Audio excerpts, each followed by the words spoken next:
जब बिहार के जातिगत आंकड़े को 2 अक्टूबर को घोषणा की गई तो प्रधानमंत्री के बोल वचन सुने आप क्या? प्रधानमंत्री ने क्या कहा कि हम जाति में नहीं, हम गरीबी में विश्वास रखते हैं। तो प्रधानमंत्री अपने को वोट लेने के लिए पिछड़ी जाति का बन जाते हैं, अपने को गरीब माँ का बेटा बता देते हैं, चाय की बोगियों में, ट्रेन की बोगियों में जो है चाय बेचने वाला बता देते हैं, और चाय बेचने वाला बनकर इन्होंने देश बेचने का काम किया। पूरे देश के अर्थव्यवस्था को चौपट करने का काम भारतीय जनता पार्टी के सरकार ने किया है।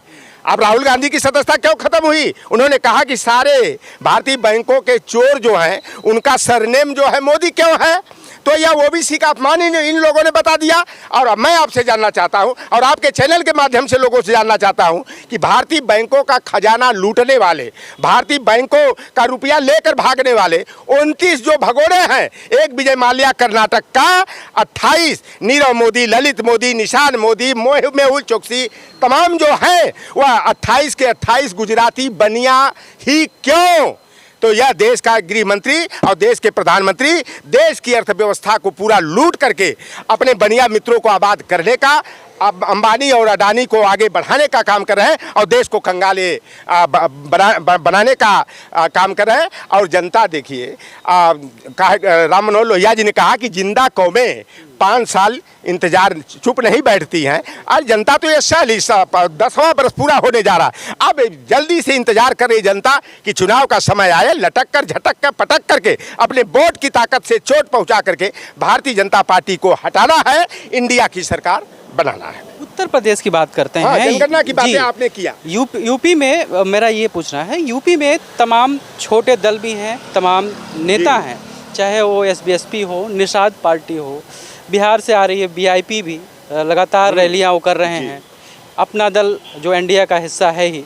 तो इस तरह की जो पार्टियां हैं, क्या इस बार 2024 के चुनाव में ये कुछ रोल अदा कर सकती हैं, या फ़ायदा कहीं ना कहीं होगा इंडिया को, या NDA को नुकसान होने की संभावना? देखिए, NDA गठबंधन के जो साझेदार निषाद पार्टी हो, चाहे अपना दल एस हो, अनुप्रिया पटेल वाली हस्बैंड एंड वाइफ वाली पार्टी जो है, एक सुभाषपा जो है मंगरू भैया वाली है, जो ओम प्रकाश राजभर एंड सन्स की प्राइवेट लिमिटेड सौदेबाज कंपनी है, एक निषाद पार्टी है संजय निषाद एंड फैमिली की लूट कंपनी है। इनके आंख पर जो चश्मा लगा था निजी स्वार्थ में, वह चश्मा हट गया है।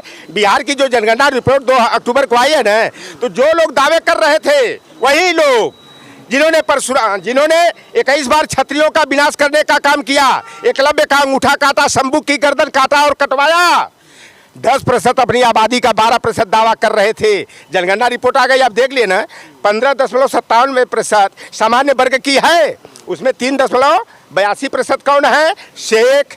1.54% कौन है? लगभग में एक सुरजापुरी बनिया होते हैं जो सामान्य वर्ग में आते हैं, एक पठान आते हैं। इनका मैंने कैलकुलेशन करके निकाला हूँ तो 10.54% हिंदू सवर्णों यानी राजपूत की, ब्राह्मण की, कायस्थ की, भूमिहार की आबादी है। अकेले ब्राह्मण समाज दावा करता था कि हमारी आबादी 10% 12% है। इसीलिए हम लोग जनगणना की मांग करते हैं ताकि दूध का दूध और पानी का पानी हो जाए। मैं यहाँ पर बड़े मीडिया घराने जो विशेषकर गोदी मीडिया के रूप में काम कर रहे हैं, वो लोग भी यहाँ पर अलग अलग आंकड़े प्रस्तुत करते हैं। कहते हैं ब्राह्मण तो 13% है, ब्राह्मण तो 14% है। भैया ब्राह्मण 16% है, 20% हो, जो भी हो, आप यहाँ जनगणना करा लो ना। क्यों जनगणना कराने का वादा करके वादा खिलाफी कर गए, भगोड़ों की तरह भाग गए?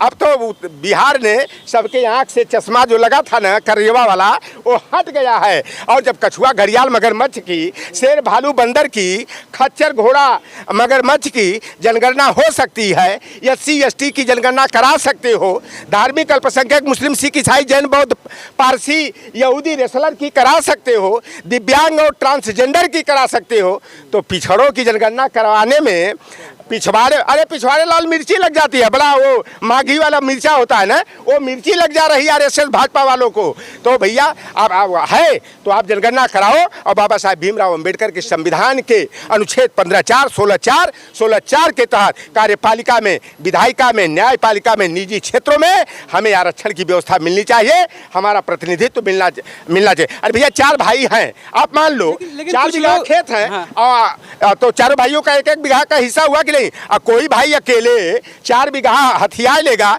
तो 3 भाई क्या करेंगे, दहाड़ के गर्दन दाब डालेंगे। तो अब ये मनमानी, अब एक गुंडई से हकमारी अब नहीं चलेगी। अब जो बाबा साहेब भीमराव अम्बेडकर ने संविधान में व्यवस्था दिया, उस व्यवस्था पर चलने वाला ही आगे बढ़ेगा। और 2024 में देख लेना आप, NDA non democratic alliance Ali Baba 40 चोरों का जो गिरोह है ना, इनकी विदाई होगी और इंडिया की सरकार बनेगी और पीडीए की अहम भूमिका इसमें होगी। हदें पार कर गए, संविधान के विरुद्ध काम कर रहे हैं, राष्ट्रपति की गरिमा को इन्होंने तार तार कर दिया, हमारे राष्ट्रीय प्रतीक अशोक स्तंभ को अपमानित किया कि G20 के कार्यक्रम में जो हमारा राष्ट्रीय प्रतीक है, उस थाली में जिसमें बकरा, गाय का मांस, सांड का मांस, आप देखें ना, बीफ परोसा गया होगा। भाई विदेशी जो मेहमान आए तो हमारे राष्ट्रीय चिन्ह को अपमानित किया गया।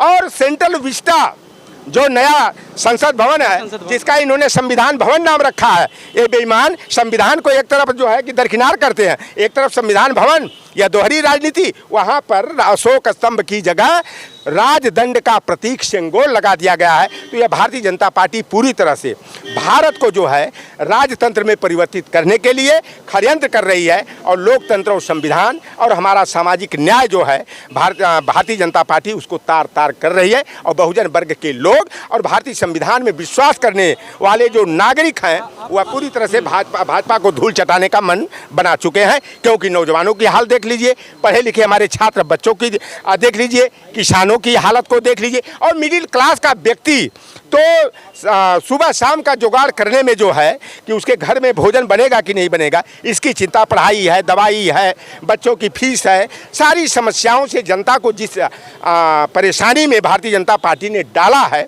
और जनता इनसे जल्दी मुक्ति चाहती है। बस इंतजार 2024 का है, एनडीए को हराएंगे और इंडिया की सरकार बनाएंगे।